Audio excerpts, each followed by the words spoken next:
മറ്റൊരു വാർത്തയിലേക്കാണ്. ആർഎംപിക്ക് സ്വാധീനമുള്ള കോഴിക്കോട് ഒഞ്ചിയം മേഖലയിൽ ഇത്തവണ ശക്തമായ മത്സരമാണ് നടക്കുന്നത്. സ്വാധീന മേഖലയിൽ ഭരണം തുടരുമെന്ന് ആർഎംപി UDF സഖ്യം അവകാശപ്പെടുമ്പോൾ ഭരണമാറ്റം ഉറപ്പെന്നാണ് LDFന്റെ അവകാശവാദം. കഴിഞ്ഞ തിരഞ്ഞെടുപ്പിൽ ഒഞ്ചിയം ഗ്രാമപഞ്ചായത്തിലെ 17 വാർഡുകളിൽ 9 ഇടത്ത് ആർഎംപി UDF സഖ്യവും 8 ഇടത്ത് LDFുമാണ് വിജയിച്ചത്. ഒരു സീറ്റ് വ്യത്യാസത്തിൽ ആർഎംപി UDF സഖ്യം പഞ്ചായത്ത് ഭരണം പിടിച്ചു. ഏറാമലയിൽ 2 സീറ്റ് വ്യത്യാസത്തിനാണ് UDF ഭരണം പിടിച്ചത്. അഴിയൂരിൽ നറുക്കെടുപ്പിലൂടെ പ്രസിഡന്റ് സ്ഥാനം UDFന് ലഭിച്ചു. ഇത്തവണ ഈ പഞ്ചായത്തുകൾ നിലനിർത്തുന്നതിനൊപ്പം ചോറോട് പിടിക്കുമെന്നും UDF അവകാശപ്പെടുന്നു. Vadakara മുനിസിപ്പാലിറ്റിയിലും മാറ്റമുണ്ടാകുമെന്ന് KK Rama MLA. രാഷ്ട്രീയ പ്രചരണങ്ങളും തെരഞ്ഞെടുപ്പ് പ്രചരണങ്ങളും ഒക്കെ നടക്കുകയാണ്.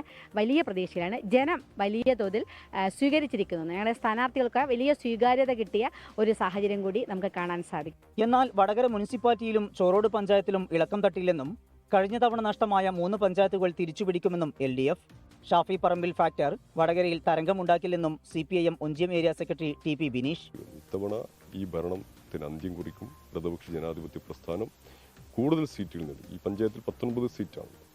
ഈ 19 സീറ്റിൽ ഭൂരിപക്ഷം നേടി ഇടതുപക്ഷ ജനാധിപത്യ പ്രസ്ഥാനം ഇത്തവണ 15 വർഷത്തിന് ശേഷം ഒഞ്ചിയം പഞ്ചായത്തിലേക്ക് ഭരണത്തിലേക്ക് വരിക തന്നെ ചെയ്യും. കഴിഞ്ഞ 15 വർഷം ഒഞ്ചിയത്തെ ജനങ്ങളെ സംബന്ധിച്ച് നഷ്ടപ്പെട്ട വർഷമാണ്.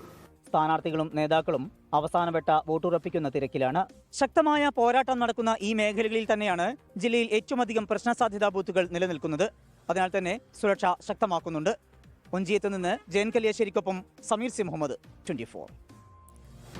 ലോകത്തെവിടെയായാലും ഏത് സമയത്തും 24 വാർത്തകളും ഓഗ്മെന്റഡ് റിയാലിറ്റി പാക്കേജുകളും എക്സ്പ്ലെയിനറുകളും വിശദമായി കാണാൻ ഞങ്ങളുടെ YouTube ചാനൽ നിങ്ങൾക്ക് സബ്സ്ക്രൈബ് ചെയ്യാം.